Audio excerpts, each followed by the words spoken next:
Sabahın xeyir kral, 3-4 dəfə dalbada. Sabahın xeyir kral, 4-5 dəfə dalbada.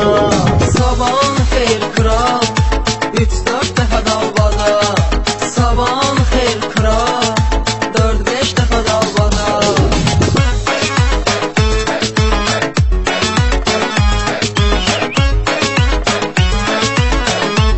Tofiq Production təqdim edir. Kral teması getdi, aləmi tərk etdi.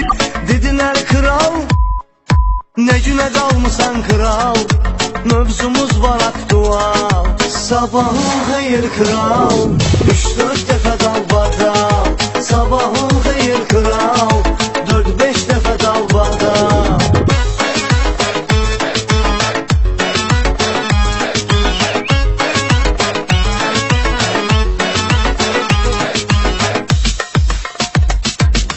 Kral söhbəti bildi, şənlik düzəldi, güldü.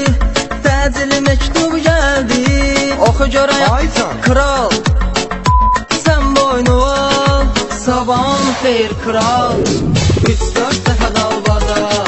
Sabahın xeyir kral, 4-5 dəfə dalbada.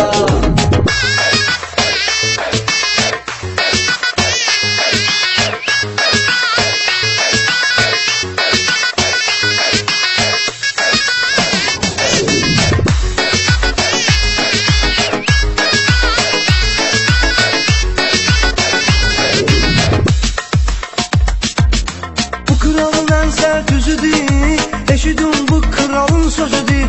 Krala kim desə özüdür, təmiz oğlandır kral, xəbərdar olsun mahal.